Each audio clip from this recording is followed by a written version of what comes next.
আমার বর একদিনও নিরামিষ খেতে পারবে না, তাকে একটা ডিম হলেও ভেজে দিতে হবে।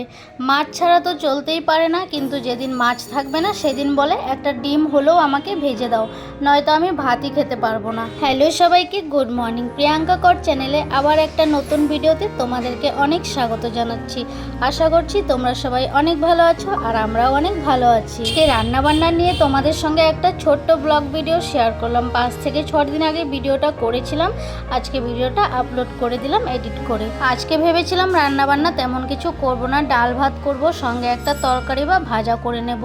বরকে একটু বাজারে পাঠিয়েছিলাম আলু আর পেঁয়াজ আনার জন্য। ওই আলু পেঁয়াজ আনতে গিয়ে আমাকে ফোন করে বলল 3টে মাছের পেটি নিয়ে চলে আসি, কাতলা মাছের পেটিগুলোকে ভেজে দেবে, ভাত খেয়ে নেব, তরকারি না হয় নাই করলে। তাই বলল 3টে পেটি নিয়ে আসি, পেটি 3টে ভাজা করে দেবে, তাই খেয়ে নেব, ডাল করে দেবে। 3টে পেটি নিয়ে এসছে, পেটিগুলো দেখো আমি ধুয়ে নিলাম।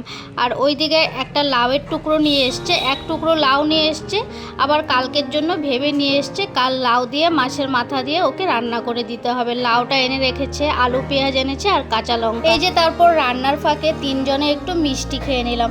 আর ছেলেকে আমার কত বলে কয়ে তারপর যে একটা মিষ্টি খাওয়াতে পারলাম, কিছুই খাবে না। ওকে একটা মিষ্টি খাওয়ানোর জন্য আমি কত কিছু বলতে হলো, এই গল্প ওই গল্প, এই কথা ওই কথা, অনেক কিছু বলে কয়ে একটা মিষ্টি খাইয়ে দিলাম। আমিও খেয়ে নিলাম। খেয়ে যে রান্নাঘরে এলাম, মাছগুলোতে নুন হলুদ মাখিয়ে রেখেছিলাম, এখন মাছগুলো ভাজা করে নিচ্ছি। এই ছোট্ট কড়াইটা রান্না করতে একটু অসুবিধা হয়, কিন্তু আমার খুব ভালো লাগে এই কড়াইটার মধ্যে রান্না করতে। নাড়াচাড়া করতে গেলেই একটু অসুবিধা হয়। কাজের ফাঁকে কয়েকটা জলের বোতল আবার ভরে রেখেছি, জলের বোতলগুলো আমি ভরে রেখেছিলাম। ছেলেকে এখন একটু ডাক দিয়ে বললাম বোতলগুলো ফ্রিজে ঢুকিয়ে রাখো। আমার ছেলেকে আবার যেই কাজ তুমি বলবে সঙ্গে সঙ্গে করে দেয়, যেটা ও পারবে করতে। আর আজকের ওয়েদারটা কিন্তু খুব সুন্দর ছিল, বাইরে বৃষ্টিও ছিল না, রোদও ছিল না, হাওয়া দিচ্ছিল, খুব ভালো লাগছিল আজকের ওয়েদারটা। গাছে একটা সুন্দর লাল জবা ফুটেছে, এটাই দেখতে এসেছিলাম গাছে কটা ফুল ফুটেছে। বাইরে কিন্তু খুব সুন্দর হাওয়া দিচ্ছে। বৃষ্টি এখন পর্যন্ত হয়নি, পরে কি হবে জানি না। মাছ ভাজা কিন্তু হয়ে গেছে। এইদিকে দেখো ভাত বসিয়ে দিয়েছি আর ডাল বসিয়ে দিয়েছি, ডালটা সেদ্ধ করে নিচ্ছি, পরে ডালটাকে ফোড়ন দিয়ে দেবো।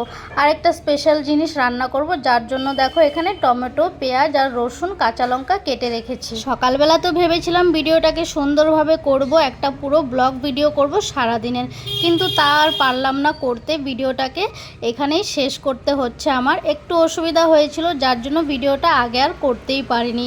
যাই হোক, এই ছোট্ট ব্লগ ভিডিওটি তোমাদের কেমন লাগলো অবশ্যই কিন্তু কমেন্টস করে জানিও। এখন কিন্তু রান্নাবান্না কমপ্লিট হয়ে গেছে, সব শেষে একটু ভিডিও ক্লিপ নিয়েছিলাম, সেটাই তোমাদের সঙ্গে শেয়ার করলাম।